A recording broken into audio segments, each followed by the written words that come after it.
I'm Richard Weiss, president of the Explorers Club. I'd like to welcome everybody throughout the world.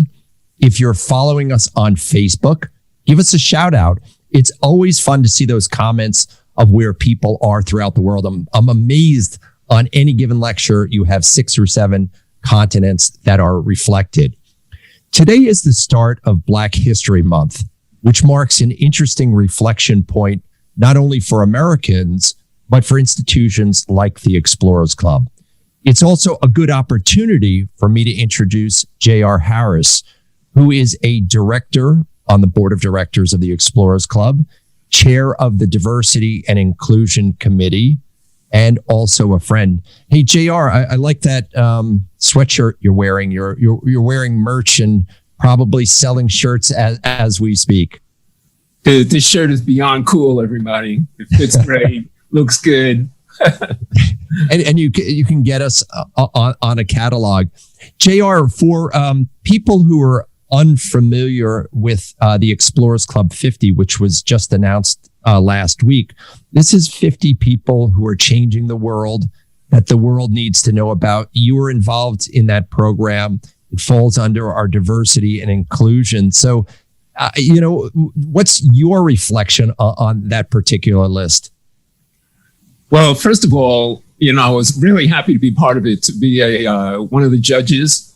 And there were like 400 people who were nominated. And I thought that any one of those 400 people could have been in the top 50.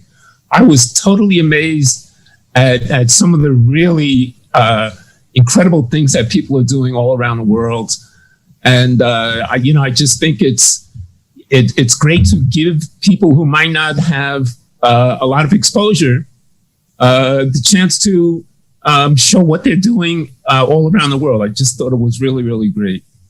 I also reflect that this has been an interesting journey for you as an Explorers Club member, as it is for myself. We've both been members for a long time and really only started to get to know each other when, you started to chair the Diversity and Inclusion Committee. So that's been a real positive eye-opener, not just for me and the friendship that ensued, but what it's meant to the club. I've been around for a while, and some of the earlier years were a little tough, in terms of getting to know people. I think the club had a different attitude back then; wasn't quite as open as it is now. But that was then. This is now, and I like the way the club is moving forward. Still proud to be a member. Got my shirt right here. And it's all good. We're looking forward to a really good future for the club on many levels. Yeah, thanks, JR. And speaking of the now, I know you have a lecture to start, so I'm going to let you go off and do that. But thank you again. It's been really a pleasure working with you on these projects. Well, and thank you, Richard, for your very kind words about me. Really appreciate it. How many African-American explorers can you name? How much of their backgrounds are you familiar with? And how much of what you think you know is accurate? There are some areas of endeavors where African-Americans have at times been given recognition for their contributions. The fields of education, social work, and civil rights come to mind.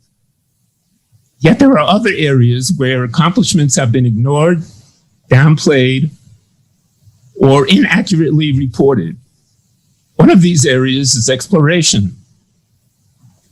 The purpose of my remarks today is to illustrate how, in the field of exploration, the accomplishments of African Americans have oftentimes gone unrecorded, and when they are recorded, are often distorted or marginalized.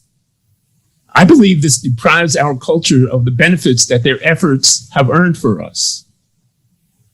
I'm speaking to you today from my dual perspectives as a social scientist and an explorer. I believe this gives me a unique insight into the impact of this flawed reporting of history. As a social scientist, I've spent more than 45 years researching and interviewing African Americans from all walks of life about their attitudes, opinions, lifestyles, values, and the impact of history on their outlook for the future.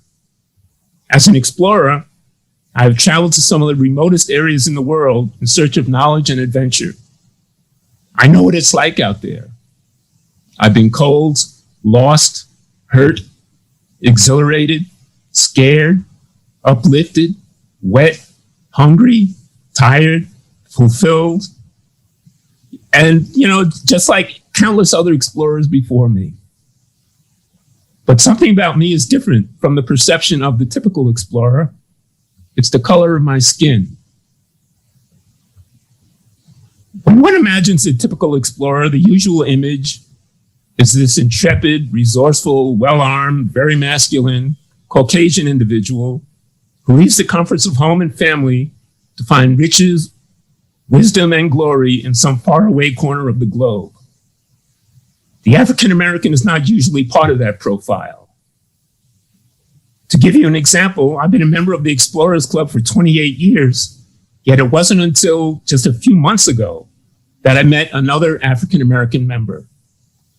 And when I've been out on an expedition, be it to the Arctic, the jungle, or the desert, the people I've encountered have invariably been surprised to see me there. Even Black folks back home find my expedition activities unusual.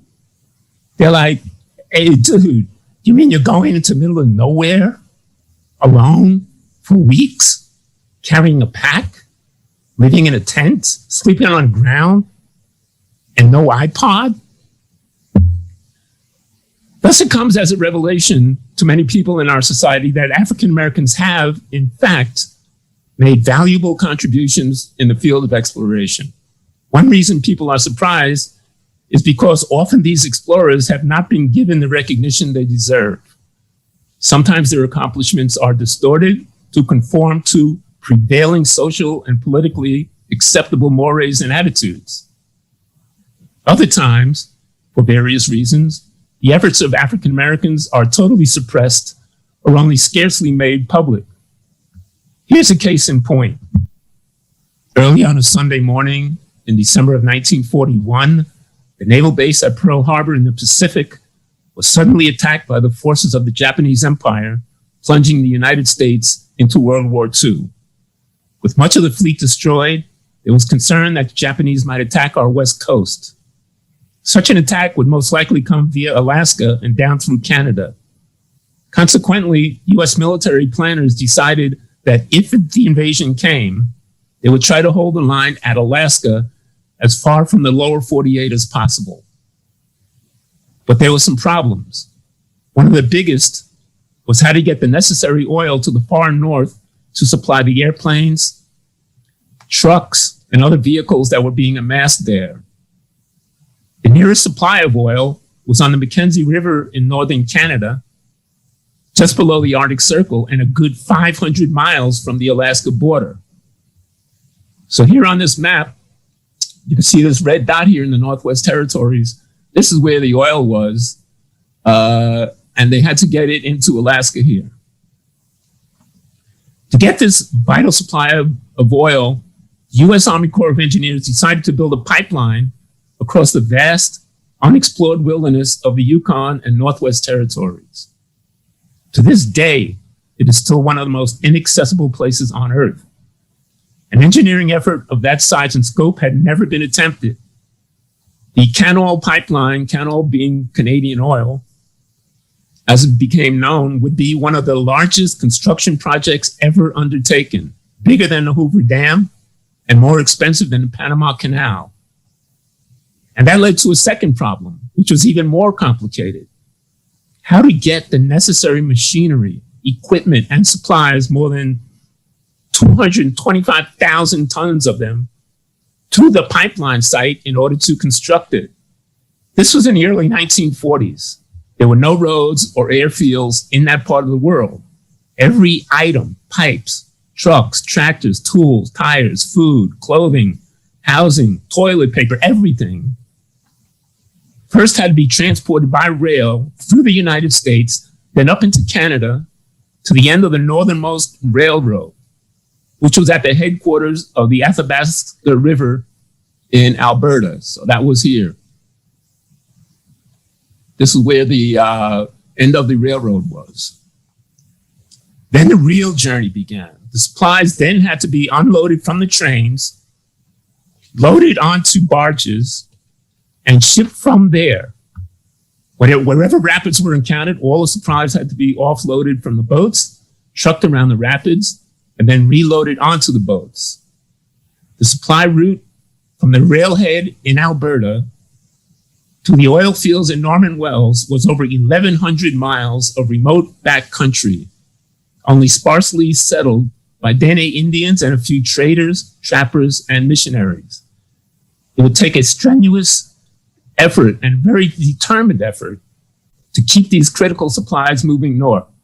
So here we have the northernmost railroad. It goes on the Athabasca River, all the way up across the Great Slave Lake, down the Mackenzie River to the oil fields here, so that they can build a pipeline across the Yukon Territory, where at Whitehorse there was a refinery, and then they could ship it up on the Alaska Highway into Alaska.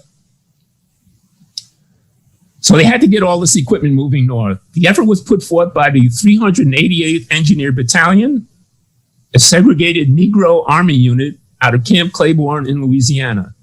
In June of 1942, the battalion began moving out by train, heading north. They weren't told where they were going, but they could tell it was getting colder day by day.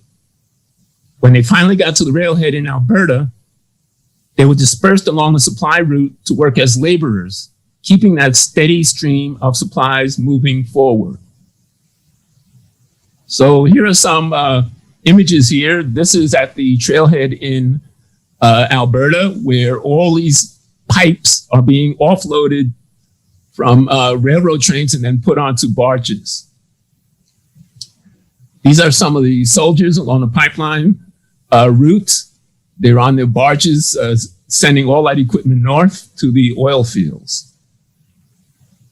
And here are some other soldiers working at the camps, building cabins here in far north.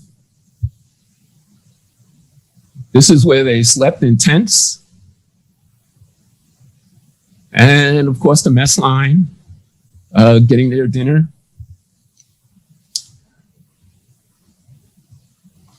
So these soldiers encountered untold hardships and unforgiving environment. Upon arrival, they first had to construct log cabins to house the white officers and men. Many of them then had to spend the winter in tents. A lot of these men were extremely poorly equipped and had never faced such an extreme cold northern winter before. In the spring came melting snow and rivers of mud, followed by swarms of biting insects. The help wanted ads for civilian contractors carried the heading, "This is no picnic." If it was no picnic for the Caucasian pipe welders, it was certainly no picnic for the African Americans who were supposed to be soldiers, but carried picks and shovels instead of guns. And remember, these men who, in an incredibly unique way, were fighting for their own country's freedom, were destined to return home to a society where their own personal freedom would be severely restricted because of their race. In spite of everything, they got the job done, and the pipeline was finally completed 2 years later. And here are just a couple of images of the pipeline. You can see that they actually put this pipe right down on the road. They essentially cut a swath through the wilderness and lay the pipe right down there on the road. It's only 22 inches in diameter, but they were able to get it done. Now, all this equipment, all these pipes and all the tractors and trailers had to come all that way, 1,100 miles, to get to the site to build the pipeline. Here it is in winter. Unfortunately, by the time they got it done, it was too late. The threat of invasion had ended with a Japanese defeat at the Battle of Midway, and the oil from the pipeline was no longer needed. Furthermore, questions were being raised about the decision to build the pipeline as well as its staggering price tag. Under increasing pressure, government officials closed the project down after only 11 months in operation, and the whole thing was quietly and conveniently forgotten. In the process, the contributions made by the African Americans who served there have now gone unnoticed for more than 75 years.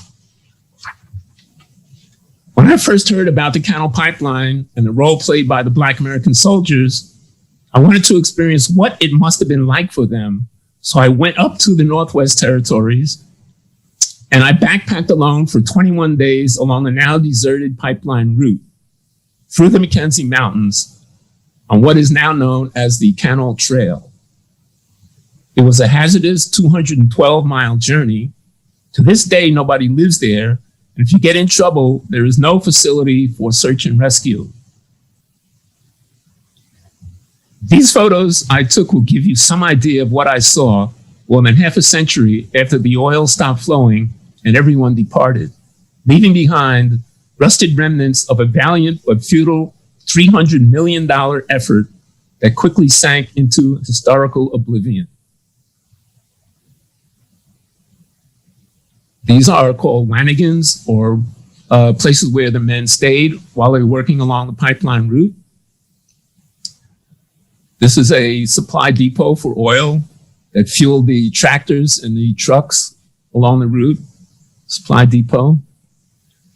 And this is a maintenance camp along the route. Everything was just left when the project ended, they just kind of left everything there. Trucks, all kinds of equipment, all of it had to be, remember, transported all the way up through Canada to get to the oil fields at Norman Wells just to begin constructing the pipeline. And this is a shop for repairing the trucks. When I got there was still nuts and bolts and screwdrivers and all kinds of equipment lying around. And this is my campsite on the Little Keel River during my 21-day, 212-mile solo backpack. And this is me here, 1997, right at the end. So the trek ended, but the memory of the pipeline project wouldn't go away.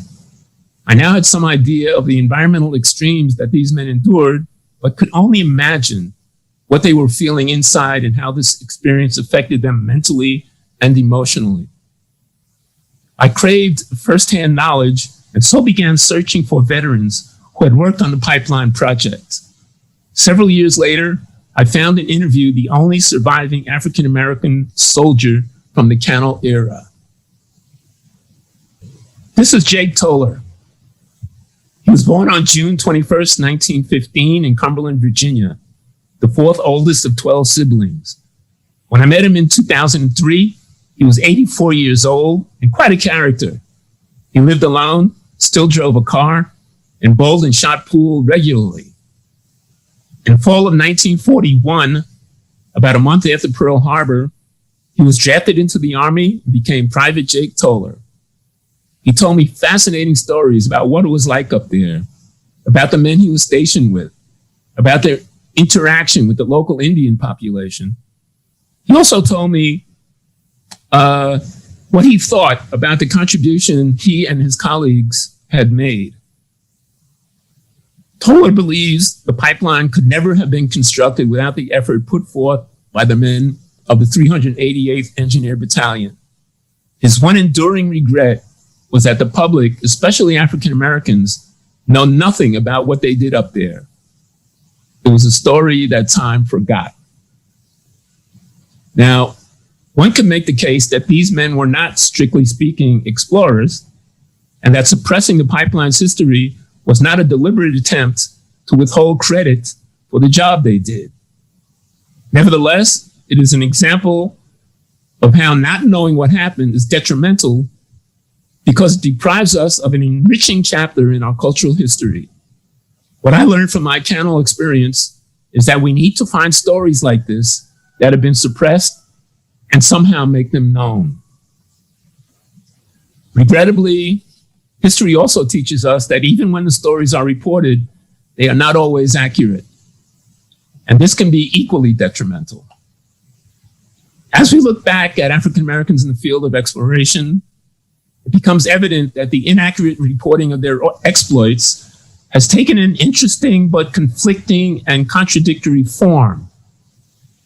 Over the course of time, their stories have characteristically been told from the point of view of the prevailing racial, behavioral, and political attitudes of each successive generation.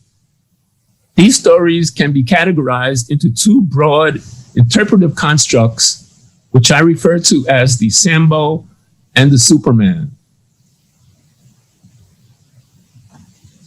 In the Sambo interpretation, the Black explorer's contributions are purposely understated to reflect his behavior as consistent with someone who is submissively and passively content with his lowly status in society. The Sambo explorer is naturally inferior with limited capabilities and aspirations. He knew his place and stayed there voluntarily because he believed it was best for him. By this interpretation, the Black explorer would never be depicted as the equal of white explorers. The reporting of his contributions to exploration would cast him in a less favorable light, ignore positive aspects of his character, distort incidents, and project onto him unflattering and often unsubstantiated characteristics, such as the inability to communicate well, the willingness to dance and sing on command, or as the black buck with an insatiable sexual appetite. By contrast, in the Superman interpretation, the Black explorer becomes akin to a superhero. His contributions on the expedition are unsurpassed by others. He becomes the ultimate role model, a valiant, resourceful, selfless, daring individual who triumphs over all that the harsh environment and the unfair society can throw at him. He becomes a person worthy of admiration and emulation. Sadly, practitioners of this interpretation are as willing as Sambo practitioners to ignore accurate reporting and interpretation in order to advance their own objectives. Of the two interpretations, Sambo was the most prevalent throughout our country's recorded history until the mid-20th century. At that point, the civil rights era and the desire to cast Blacks in a very positive light ushered in the equally erratic Superman interpretation. Either way, these misrepresentations, whether by error or intention, contribute to the diminishment of these intrepid explorers whose contributions need no embellishment to be inspiring. To give you an example of this, I'm going to take you back in history, this time more than 200 years back. In May of 1803, President Thomas Jefferson bought a huge chunk of land west of the Mississippi River that had been French territory. Known as the Louisiana Purchase, the United States paid the French $15 million for these 828,800 square miles of unexplored real estate. Once the deal was done, America became interested in expanding its domain all the way to the Pacific Ocean. The first step was to explore the newly purchased region. And to do this, Jefferson authorized an expedition to cross this territory with the primary objective of finding a commercially viable water route from the Mississippi River to the Pacific Ocean. So here you have the map here of the Northwest Territories. The expedition was also to study Western terrain and wildlife, the region's botany and geology, and the Native American tribes living in the region. The expedition was to bring back detailed notes, maps, journals, drawings, and specimens what they saw and found. Jefferson placed this expedition under the command of a man named Meriwether Lewis, a captain in the U.S. Army. Lewis immediately selected another Army officer, William Clark, to be his partner and co-commander. Clark was the younger brother of George Rogers Clark, who was a general in the American Revolutionary War. He had no formal education, but was skilled in wilderness survival.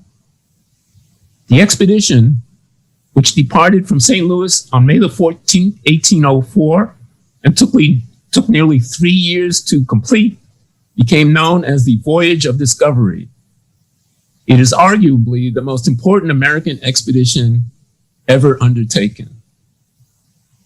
Of the 33 members of the Lewis and Clark expedition, all but one were volunteers. He was known simply as York. It's not known for sure what his first name was. This is an image of him, although nobody knows what he actually looked like. What we do know is that he was the first African American to travel across the continent. York was also William Clark's slave.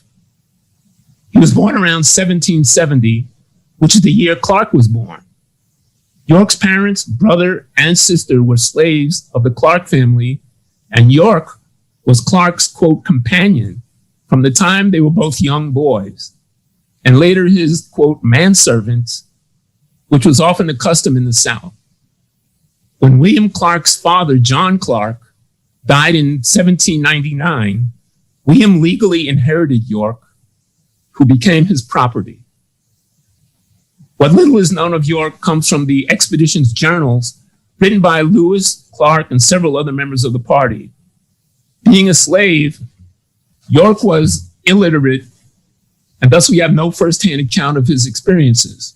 The journal entries about him are not extensive, but they suggest an image of a man who was about average in size, dark in color, agile, adept in scouting and hunting and field medicine.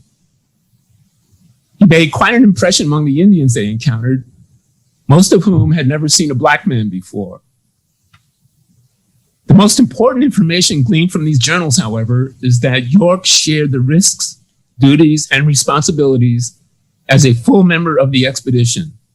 For example, when the expedition finally reached the Pacific coast, York voted equally with the rest of the members as to where they would build their winter quarters. He also carried a firearm and frequently shot game. This during a time when slaves were forbidden by law to carry weapons. Those years of relative freedom and equality changed abruptly when the expedition returned to civilization. All the members received land and money for their services except York, who was given nothing because he was simply a slave and technically William Clark's property. York's return to slavery was difficult for him to accept. He asked Clark for his freedom based on the services he rendered, but Clark refused. Clark's growing displeasure with York was recorded in letters he wrote to his brother. He described York as someone who was, quote, insolent and sulky, and who had to be whipped for his impudence. York continued to ask for his freedom, but instead was hired out by Clark to other severe masters in order to teach him a lesson. York's later life is obscure. Some historians report that he escaped from slavery and was known to be living among the Indians in Wyoming. Others state that he died of cholera. In any case, it is known that perhaps 10 years after their return, Clark still refused to grant freedom to the man he had known his entire life and with whom he had shared so many adventures and hardships. Unlike the black soldiers who worked as laborers on the Canol pipeline, York must be considered a true African-American explorer. Yet his story takes us on a different exploration, namely, the way he has been portrayed in the popular and scholarly writing that has been published in the 200 plus years since 1804. These portrayals, images, and characterizations offer insight into the racial preoccupations of the writers and scholars, as well as the nation's collective obsession with race. An early illustration of the Sambo interpretation is found in a historical novel published in 1903 by Eva Emery Dye entitled The Conquest, The True Story of Lewis and Clark, which portrays York as a passive, happy slave. In the book, York is depicted as a loyal servant who refused to be separated from his beloved master, even after Clark supposedly freed him at the end of the expedition.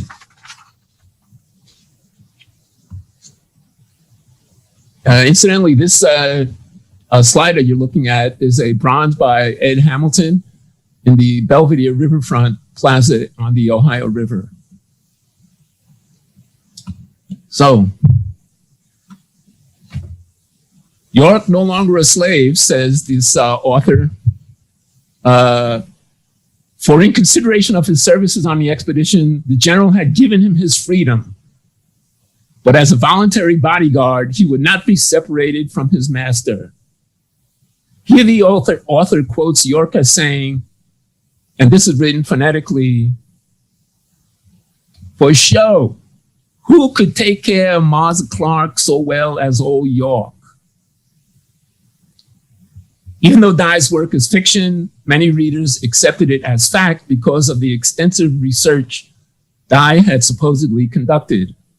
We know that Clark kept York an increasingly bitter, hostile, and unwilling slave after the expedition returned. Furthermore, there is no evidence that York used the Negro dialect that the author attempts to reproduce in this book. In fact, York's lifelong close association with the Clark family as a house servant, as opposed to being a field hand, suggests that his language patterns might not have been much different from Clark's. Whether out of ignorance, paternalism, or antipathy, white writers at the end of the 19th century characterized this type of Black language as indicative of the intellectual and cultural inferiority of the race.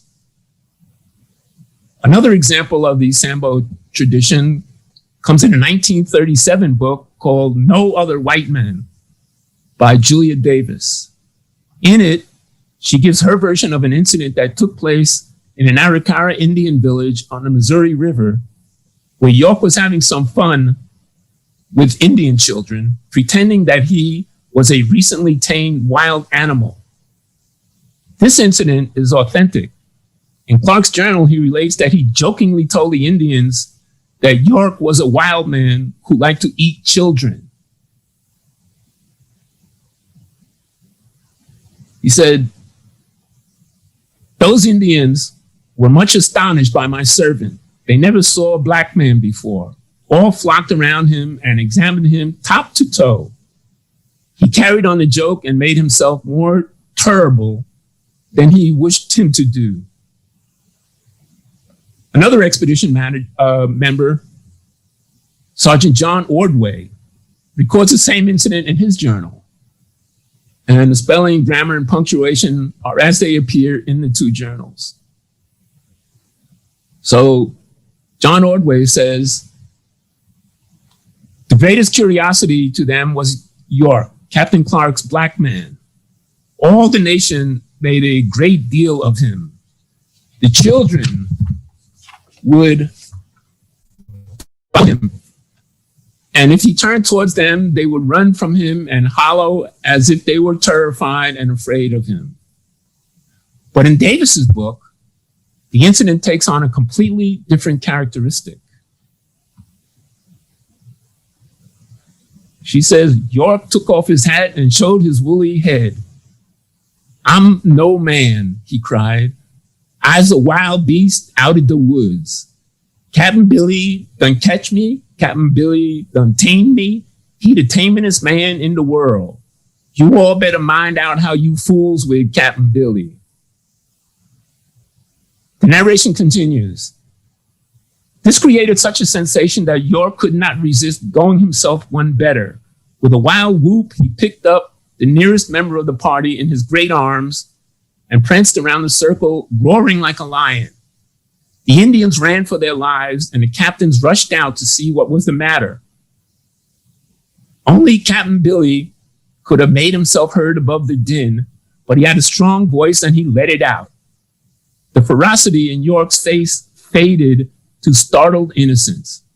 Clark glared at him, biting his lip to keep from laughing. It is not necessary, he said at last, to frighten our Indian friends. Suppose you give them a dance instead. Crusat struck up his fiddle and York began to shuffle, back and wing, heel and toe, no bones in his hips and no bones in his legs, unquote. In her Samboized version, York again speaks in a broken Negro dialect. Moreover, she also shows Clark as a dominant personality, emphasizing his control over the situation and his power over York, whom he intimidates. She also replaces Indian children with adult Indians and portrays them, as compared to Clark, as afraid, timid, and childlike. She concludes by reducing Clark to a minstrel show darky, an image that is totally different from the human and compelling one that emerges from the journals. Another stereotype of the black male in Sambo interpretation is the assertion that there is one characteristic that was the exception of his laziness and passivity, a preoccupation with sex. In John Beckworth's book called Lewis and Clark, Partners in Discovery, the author mentions York's sexual prowess among Indian women. Quote, York enjoyed his customary social success. Like a good many of the other members of the expedition, York had a temporary Indian wife. On a return journey, he found that he had become the father of a little Nez Perce Negro. Occasional modern Nez Perce with kinky hair are perhaps descended from this child. A not very trustworthy Nez Perce avers that Lewis himself became enamored of a squaw called Wee Ali Kum, unquote. Although the author is willing to concede that other members of the expedition engaged in sexual relations with the Indians, he summarily dismisses any suggestion that Meriwether Lewis engaged in such behavior. Conversely, the oral tradition of Native Americans and the testimony of U.S. Army men regarding an encounter with light-haired Nez Perce, who claimed to be William Clark's father, who claimed that William Clark was his father, support the notion that these two leaders were not above partaking in the sexual hospitality of their indigenous hosts.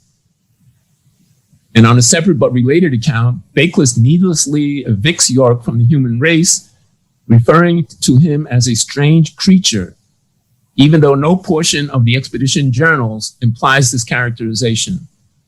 This is another indication that the author is comfortable within the demeaning and inaccurate Sambo interpretation. Indeed, the Nez Perce reaction to York was consistently positive.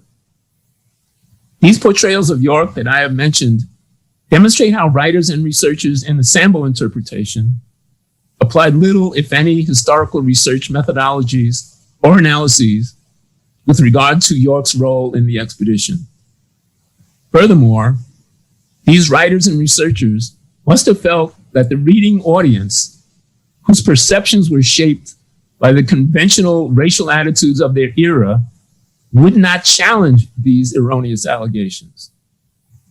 Consequently, whether intentionally or not, it is obvious that these practitioners of the Sambo interpretation made assumptions and reached conclusions that often approached the incredible. In stark contrast to the Sambo tradition, let us now consider York as Superman. While this interpretation cannot match Sambo in terms of longevity, it certainly does compare in its disregard for acceptable and credible historical research. Like the Sambo, Superman interpretation rose out of the racial constructs and the needs of the larger society. During the 1950s and 60s, as the nation strived to recast and redefine the role and status of African Americans, some writers took it upon themselves to provide role models and inspiration to a Black population long denied them by an indifferent and sometimes hostile white society. The overall objective of the Superman interpretation was to help create a more positive identity and self-image for African Americans. It was felt that this would facilitate Black achievement in politics, business, education, and other professions. York's story was ideally suited for this purpose. He was a Black man who participated in a remarkable event in American history. He was a slave that had helped conquer the West. Two examples of the Superman interpretation can serve to demonstrate the inaccuracies that can occur when writing history with a preconceived social purpose. The first example comes from an article written in a publication called The Oregonian in 1992. The article is entitled, "Original Pioneers Predate the Oregon Trail." It commemorated the 150th anniversary of the trail and profiled those who had been part of that history, including York.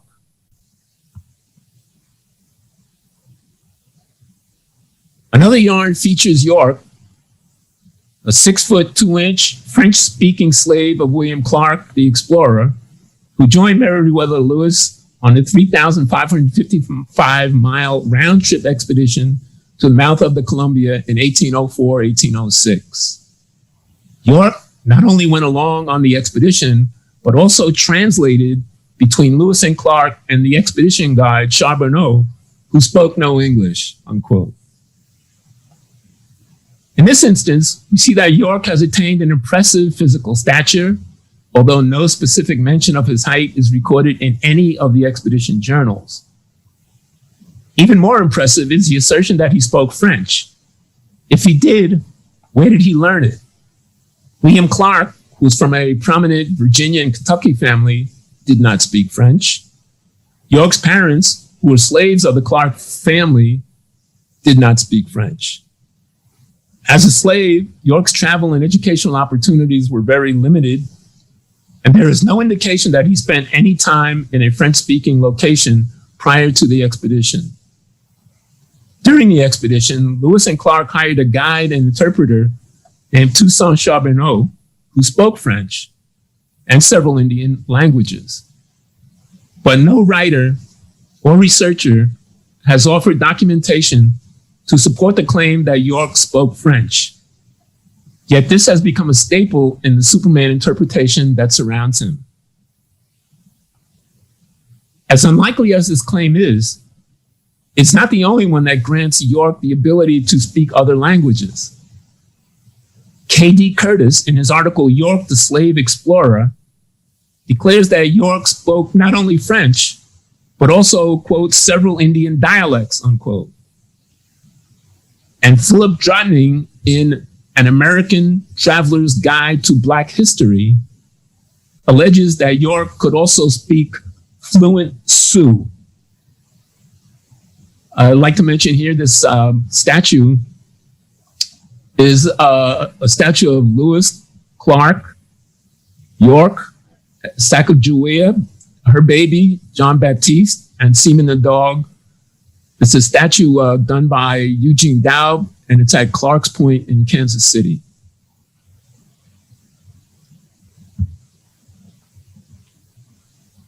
The other example of York as Superman interpretation appears in 1997 in the book My Name is York by Elizabeth Van Steenwyck.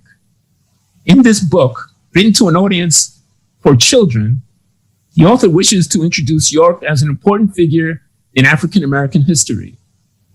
While this is a noble gesture, it misrepresents an incident by stating that York saved Clark from drowning during a flash flood. The story is accompanied by an illustration of York reaching into a ravine to pull Clark to safety just before raging waters could claim him. This never happened.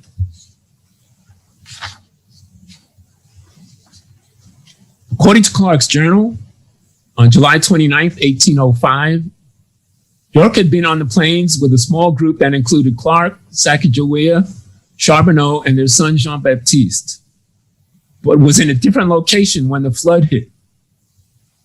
Clark says, quote, "We at length reached the top of a hill safe, where I found my servant in search of us, greatly agitated for our welfare."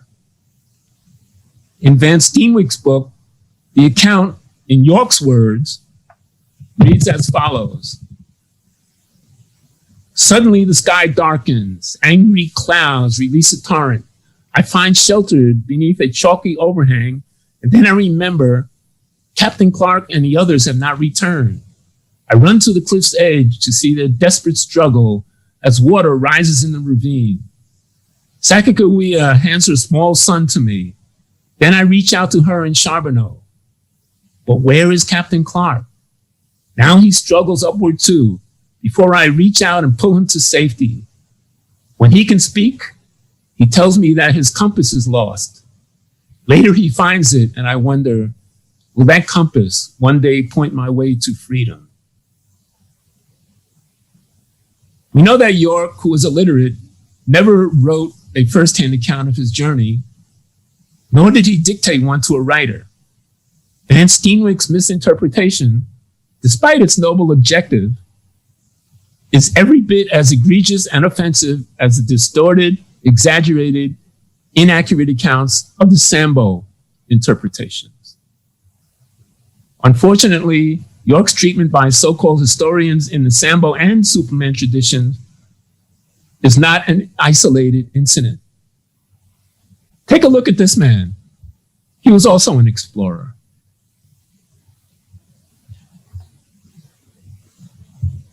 His name is Jim Beckworth. He was born a slave in Virginia in the early 1800s, at about the time that Lewis and Clark departed on their voyage of discovery. Beckworth's father, Sir James Beckworth, was white, and his mother, a mulatto slave held by Beckworth. When he was a young man, his father freed him, and he soon headed west into the Rocky Mountains, first as a wrangler with a fur trading company, and later on his own as a prominent trapper, Indian fighter, and mountain man. He is credited with the discovery of Beckworth Pass through the Sierra Nevada mountains, a route used by thousands of settlers during and after the California gold rush in the 1850s. He also lived among the Indians for a number of years, took a Native American wife, and eventually became a war chief of the Crow Nation. He died in the Crow village, October 29th, 1866. Jim Beckworth, unlike York, recorded his life story.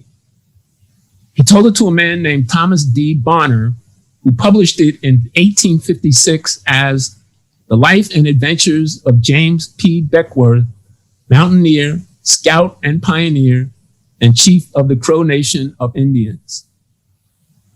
Although some details of the book were embellished to enhance interest, it still provided a valuable resource into life among the Crows. Nevertheless, early historians did not take this into account at all seriously and basically gave Beckworth the Sambo treatment, considering his experience little more than stories to be told around a campfire.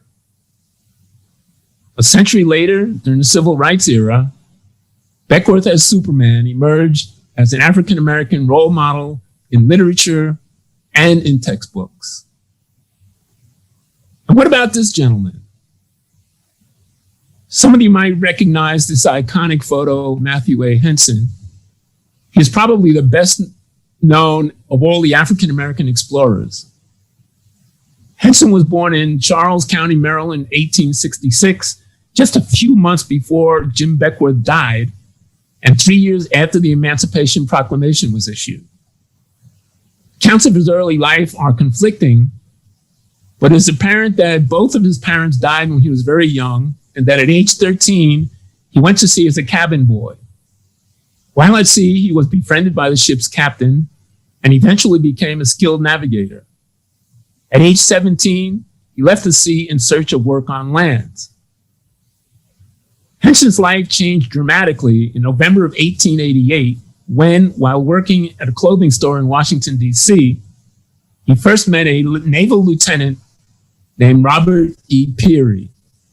Peary was leaving on an assignment to Nicaragua and offered Henson a job as his personal servant. Thus began an unlikely association that lasted more than 2 decades, culminating in the expedition in 1909, during which Peary, now an admiral, accompanied by Henson and 4 Inuit men, claimed to be the first white man to reach the North Pole. During his 20-plus years in the Arctic, Henson became an accomplished explorer. He could hunt, drive a dog sled, and even speak the Inuit language. Nevertheless, Henson, like Beckworth and York before him, was a victim of the prevailing racial attitudes of his time. While Peary returned home a conquering hero, Henson's considerable accomplishments were largely belittled or ignored, even by Peary himself. Peary went on to become president of the Explorers Club, but Henson was denied membership until 1937, when he was made an honorary member, almost 30 years after his dash to the pole and 17 years after Peary's death in 1920. Also like Beckworth and York, Henson was eventually given the Superman treatment during the second half of the 20th century as African Americans searched for new heroes to emulate. Writers have gushed over his, quote, natural capacity to learn, unquote, and that he, quote, trained all the members of the North Pole expedition, including Peary himself, unquote. By some accounts, Henson was more skilled in the Arctic lifestyle than even the most skilled of the Eskimo hunters, and was said to be stronger and more steadfast than his Caucasian companions. Today, he is credited as the co-discoverer of the North Pole. So, Sambo versus Superman, the differences are clear. What should be equally clear is that both interpretations are misguided and unfair.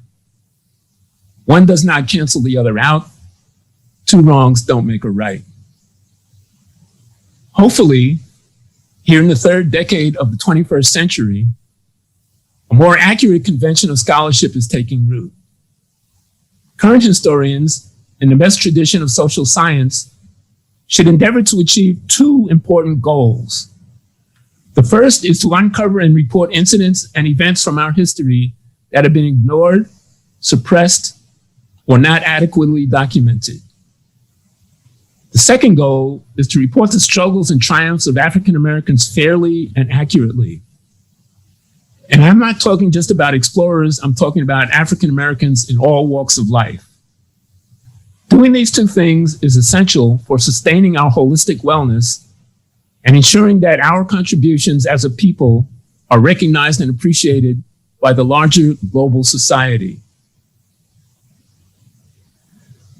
If any of you are interested in the Sambo versus Superman dichotomy that I've been discussing, I highly recommend an article by Darnell M. Milner entitled York of the Core of Discovery, Interpretations of York's Character and His Role in the Lewis and Clark Expedition. This article appears in the Oregon Historical Quarterly, Volume 104, Number 3, in the fall of 2003. This slide here lists the photo credits for the images I've shown you today. I want to thank you for your attendance and your attention. I appreciate the opportunity to talk to you today on behalf of Black History Month, and I hope you found my observations of some small value to you. Thank you very much. And if you have any comments or questions, I'll be happy to address them.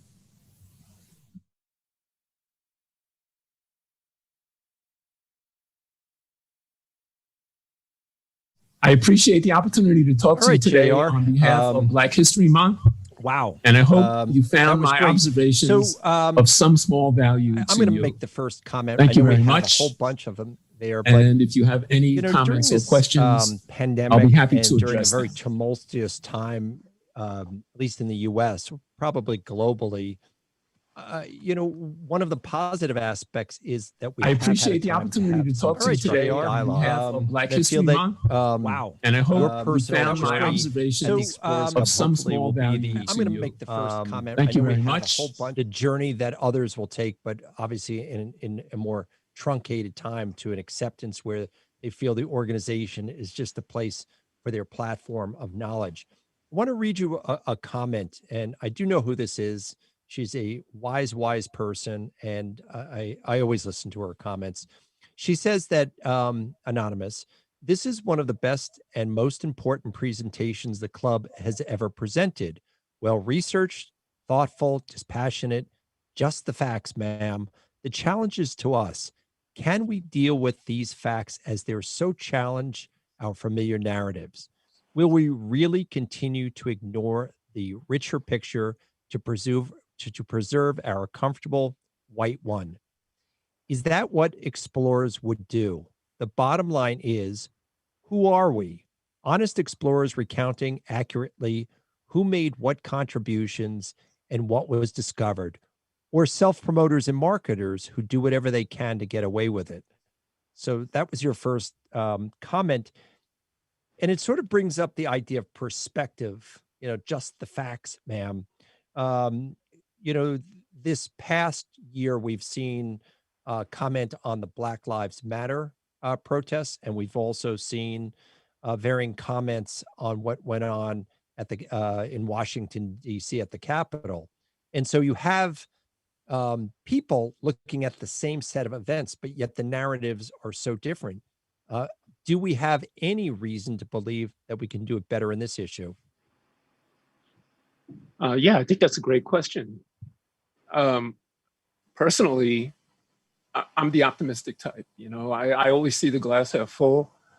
But I believe it's important to understand that some of these stories that are being recounted are coming from the perspectives of the people who are telling the story, and that sometimes they're going to be distorted.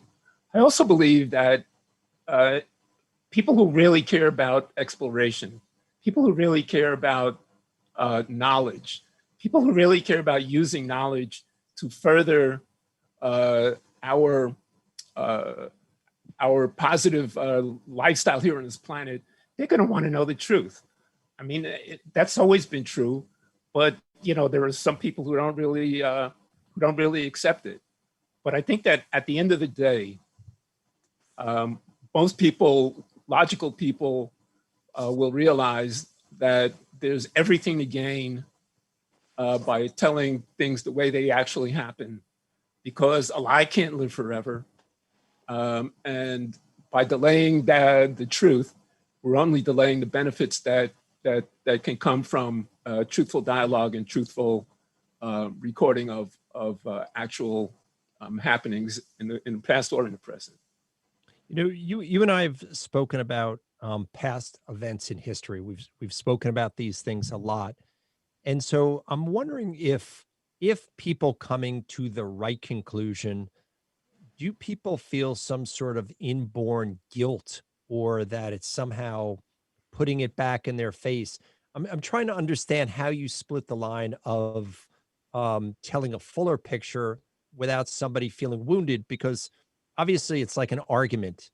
If you win an argument and the other person feels wounded, did you really win an argument? And so I think when you look at um, the history of exploration in the United States or globally, it's a very complex picture with a lot of nationalism, pride towards certain races or religions or groups. How do we get to that position without, where it's a win-win for everyone? Well, I believe it's simply a matter of making people realize, or encouraging people, that it's in the best interests to understand what actually happened. It's in the best interests of everybody to have the truth come out. You're right, Richard. Sometimes the truth hurts. Sometimes it's hard to take. But that's just the way it is. I think that when people realize that reporting untruthfully or slanting in a positive or a negative way, it's just not going to help. And I really don't think it's necessarily a hard lesson to learn. It's just a hard lesson to accept, I think, for some people. Kids understand it. You tell the truth, and that's the truth. It's just that, when we get a little older, we start to shade things. But it's all the same. I think that once we recall, and once we remember, and once we realize that in the best interests of all of us, it's just to simply tell things the way they happen. Okay, here's your next question from Laura. The problem of recording or wrongly attributing discovery because of race and gender are still happening, especially in science. It's good to be aware of it. It is good to be aware of it, and it's happening, and it's not only a situation for African Americans. You know, in any era of exploration, whether it's among indigenous people, different people from different backgrounds, many times their stories are not told truthfully either. And so I think if there's a lesson here, it's a lesson that applies worldwide. It's a lesson that applies to all cultures, all races, all backgrounds, all points of view. Tell it the way it is.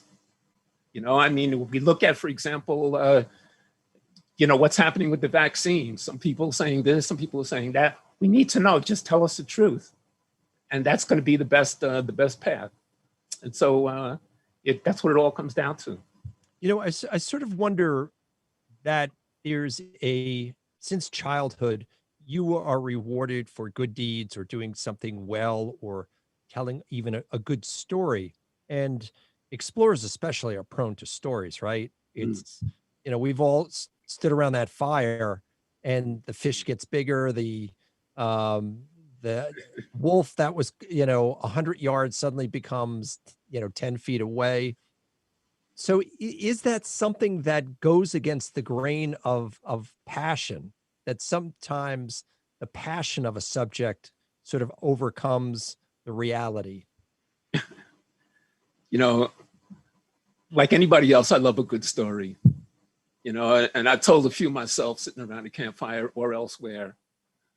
But you know, that's a different situation, I believe. You know, I love a good story, and if the story is embellished, you know, I have no real problem with that. The real problem comes when things that actually happened that are of importance are purposely told in a way that's just not really true. And so, you know, I don't see it as one or the other. You know, when it's a good story, yeah, sure, let's tell a good story. But at the same time, you know, let's not fabricate when it's not appropriate. All right, here's a good one, and I wish I could read the top of the name, but it's just sort of cut off. So I'm sorry, it will go unattributed. I've just completed a 134-page report on the genealogy and history of the Henson clan, focused on Reverend Josiah Henson, whose heroic escape from slavery inspired Uncle Tom's Cabin, and Matthew Alexander Henson of the North Pole. This is part of a flag expedition involving archaeology and the establishment of a new, am I pronouncing his name right? Josiah? How do you pronounce his name? Henson Slavery Museum. I will be submitting the report shortly to the Explorers Club and hope it may lead to identifying new potential members for the club who are descendants of these great men. Well, it's great. You know, when I was a kid growing up in New York City and, you know, growing up in the street, I wanted to be an explorer. You know, I wanted to travel around the world. I wanted to see what was out there. I wanted to have all these experiences. And when I look back, there were no African-American explorers that I could say, yeah, I could be maybe like this guy. I never heard of Matthew Henson when I was a kid growing up. Just never did. You know, I never heard of York. I never heard of anybody Black who was doing any exploration. And people used to say to me, well, you know, JR, you can't be an explorer, man. Black folks don't do that, you know? And thankfully, my own parents were like, listen, if you want to be an explorer, you're going to be an explorer. Don't worry about it. So I say all that to say that we need to find these stories of people who have been out there, who have done the hard work, but whose travails and hard work out there just haven't been recorded.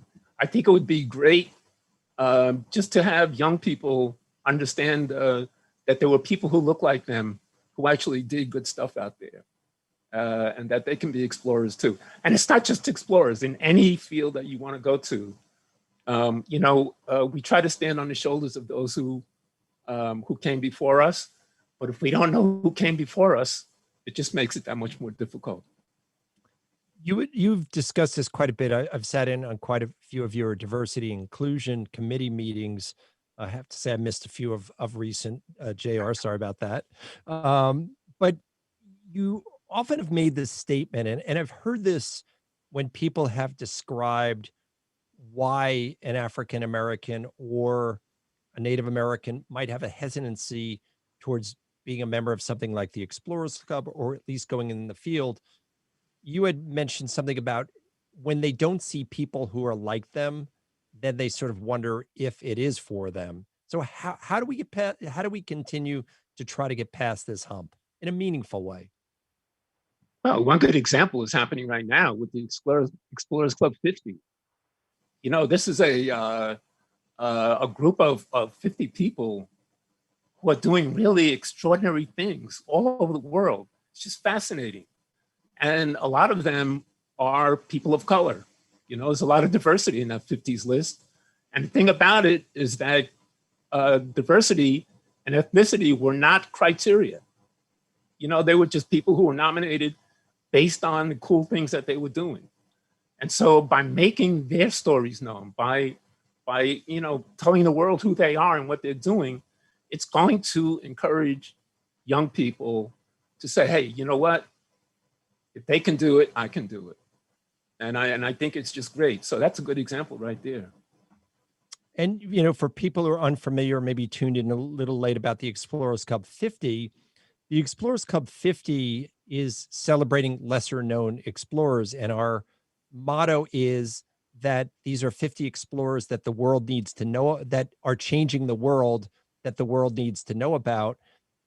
And as JR said, during this whole selection process, and it was more or less colorblind, if that's the right term, that it was interesting how it all sort of would shake out in the end with the 50. I thought the diversity was stunning, and I thought it was very important for us to not feel like there was too much of one group over another, and it might have made it feel false. But, somehow when it was just put on paper and a bunch of judges and scoring, it came out in a really beautiful mix. So JR, I know you were part of that, and that's great. Okay, this is from Jenny. There are some pioneering African Americans who have been recognized for their role as conservationists and role models by the Sierra Club. And then there's a hashtag there. How do you see your new role as chair of diversity and inclusion, DEI, committee of the Explorers Club in removing the barriers to inspire a generation of new explorers so that the, quote, Sambo or superhero interpretations do not mark great exploring accomplishments? Yeah, good one. And the way I think to proceed is to proactively seek people from different backgrounds and different ethnicities who are doing good things in exploration and making their stories known. So it's as simple as that. It's only by ignoring these people or not giving them credit for what they are doing that people will come in and say, hey, there's nobody that looks like me out here. But if the club continues what it's doing, and it's, in my opinion, having been a member almost 30 years, I see these last few years, and especially just the last year or two, it's far, far different now. The club is committed to understanding that there are people from all different backgrounds who are doing things in exploration, and the club is willing to find those people, tell their stories. And in my opinion, and I'm also in marketing, and I've worked with a lot of clients in doing diversity work. And so I can tell you from experience that it can only benefit the club to recognize the diversity that's out there in marketing. And not only will it benefit the club, it will ultimately benefit exploration itself. to know that there are people from different walks of life who have different perspectives on how expeditions are carried out, how they're analyzed, how they're funded, and everything else. It can only benefit not only the club, but the larger society and the larger field of exploration. You know, it's interesting. We're coming this year into the 40th anniversary of Women in the Explorers Club. And the first class of women, thankfully, most of them are still alive. The Sylvia Earle, the Kathy Sullivans. It was really an extraordinary first class of women. Anna Roosevelt, I believe, was in that group. And so I've been a member for 32 years, which means it's not so far past the first women that were in there. And I do remember at that time, you would get the odd comment here or there. Can you believe they let women into the club? Or this club used to be a better club before there were women, that whole narrative. But now if I look at sort of the governance of our organization, there's pretty much a 50-50 split between directors, VPs, some of the other officers with key positions too. I don't think, at least on the board aspect, anybody's looking one way or another or thinking it's an anomaly to have a woman in any such position. So hopefully that gives us some at least optimism for when we go into other areas. You mentioned, I believe earlier on, we talked about diversity isn't just color, it's disabled, it's the lifestyle, LGBTQ. Yeah, yeah. You know, it's not just ethnic diversity, it's diversity in the broadest possible way. You know, when I came into the club, you know, back in the Stone Age, my two sponsors were women, and I didn't know either one of them. They were actually looking for another woman to sponsor to get into the club because there weren't that many women back then. And they couldn't find one. So one of the people that they asked was somebody who knew me, and he said, hey, listen, I don't know any women who are explorers, but I know this black dude who's been all around, you know, and so, you know, if you're looking for somebody to sponsor and you can't find another woman, you know, check this guy out. And that's essentially how I got in. And so I'm totally happy that women were finally admitted to the club, because I might not be here right now if it wasn't. Well, it's hard to imagine, I mean, to be quite frank, that women, since they have been such an integral part of the organization, and I think in certain fields it's lagging, in physics or some of those sciences, you see very few women. Marine biology, maybe more. Archaeology, maybe more. So it's still shaking out in those fields. You know, I think the real next challenge is to go just now beyond just men, women, but seeing anybody who's capable, who has an interest in that field, being able to do it without any thought of their sexual persuasion, their color, their religion, anything. That explorers have a platform, and our religion is the truth.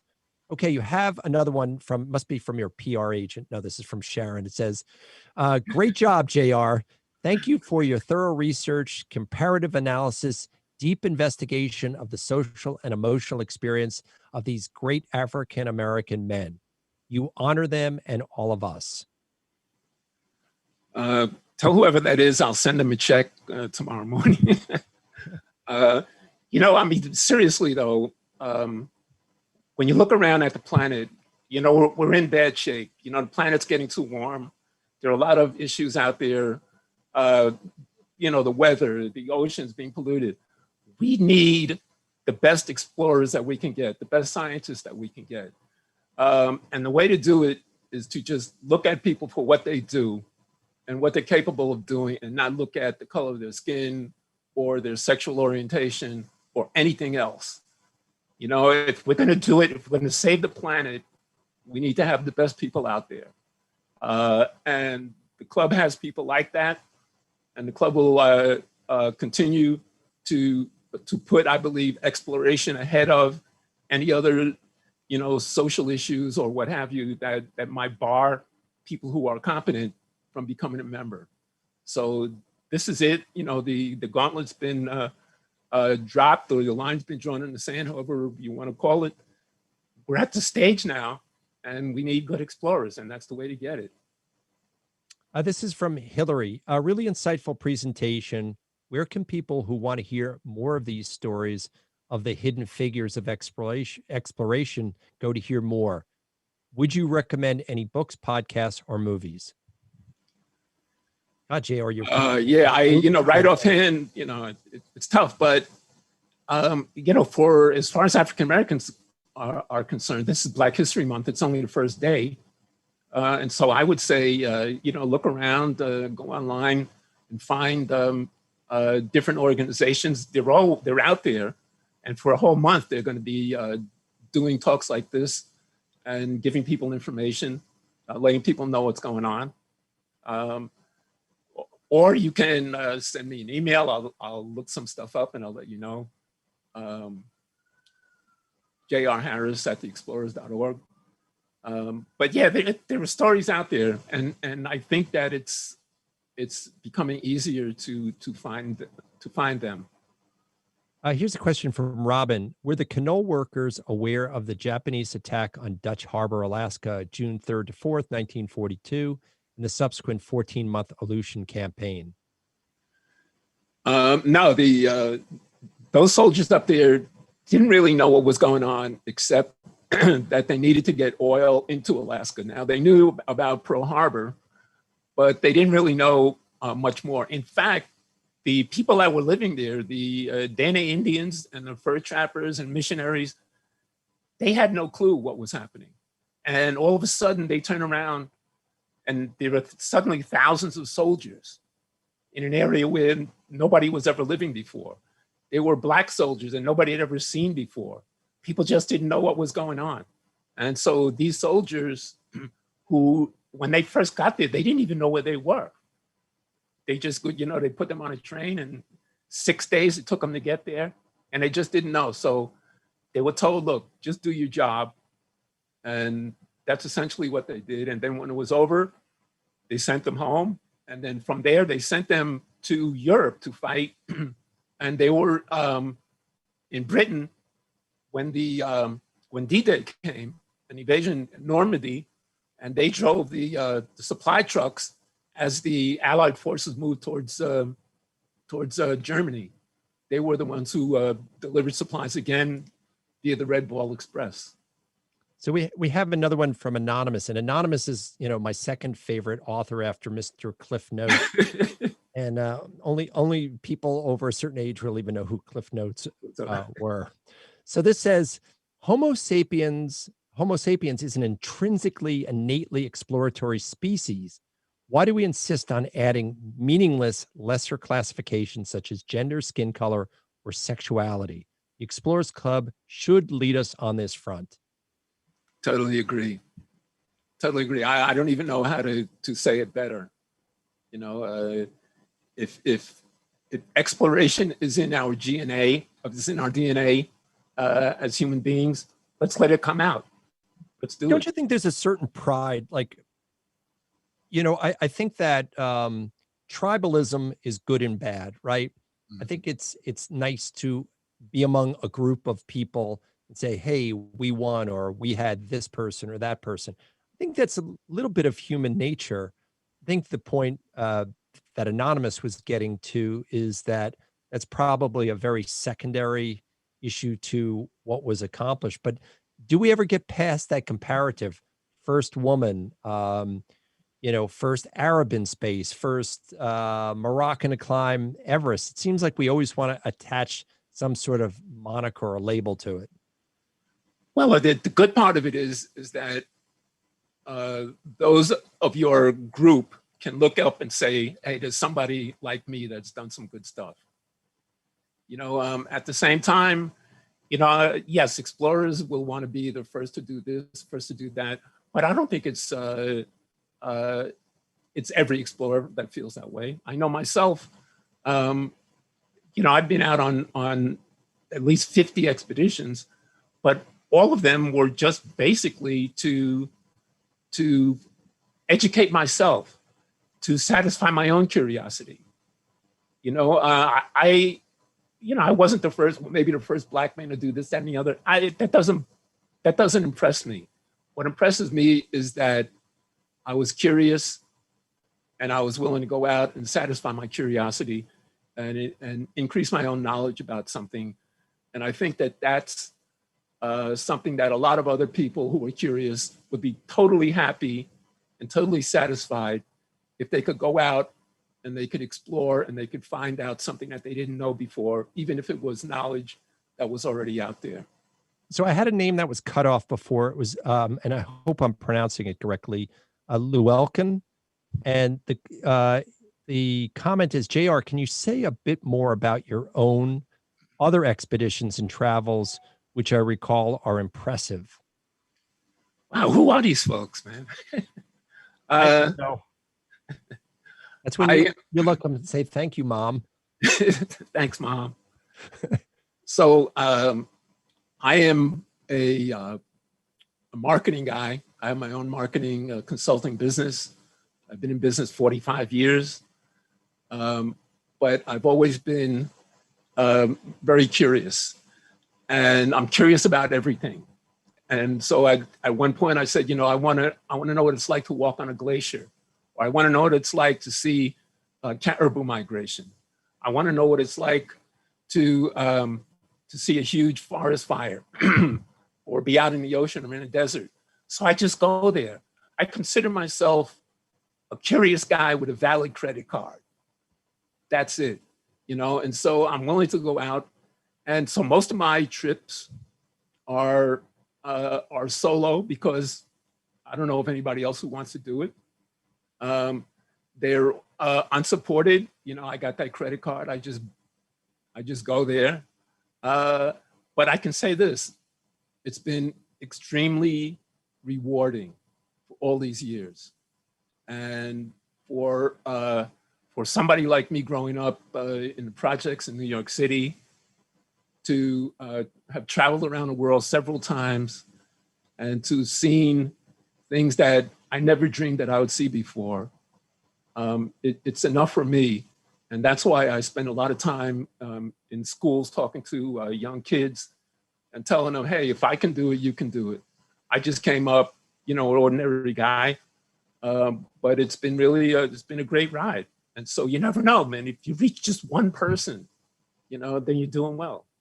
JR, I just have a quick story, so unrelated to exploration about you. I think last year when we talked about Paul Simon performing at the Explorers Club, you told me that you used to, growing up in Queens, take guitar lessons from his brother. Yeah, Eddie Simon. And I went to school, Queens College, with Simon and Garfunkel. And we used to sing, not together, but at student union, when we had trouble, Simon and Garfunkel would be there and they would be doing their thing. I had a cappella group, and we used to go there and we used to sing what's known as doo-wops. We used to sing some old, pre-R&B harmony.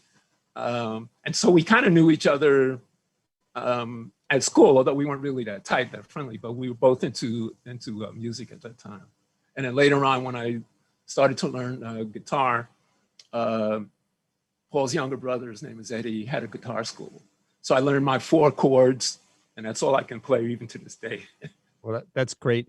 Hey, JR, we're going to wrap this up, but we've spoken in private about this. Everybody is sort of on a path in life. It's kind of remarkable. Sometimes it's the right place, right time, right person. And you seem to check a lot of those boxes off. And I feel personally a lot of gratitude for having a new friend. I enjoy talking privately with you, but I think that your mission, or at least somehow your purpose within the Explorers Club, has become so meaningful to so many other people that you don't realize it. So I'm very appreciative of what you've done in educating us on that subject, the example of how you compose yourself on some difficult issues. And so I'd really like to say thank you, JR.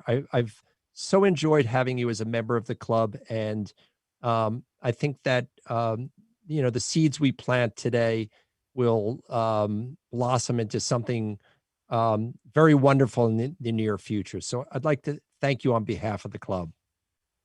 Well, it's very kind of you, Richard. I really appreciate that. And, as I say, I'm just an ordinary guy.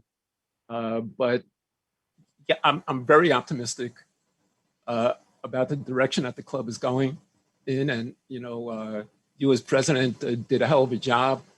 And we're still, I think we're in a really good place and we're going in a really good direction. And so if I have some tiny little part of it, I'm really happy. It's been 28, 29 years for me. And I'm enjoying my membership now more than I ever did before.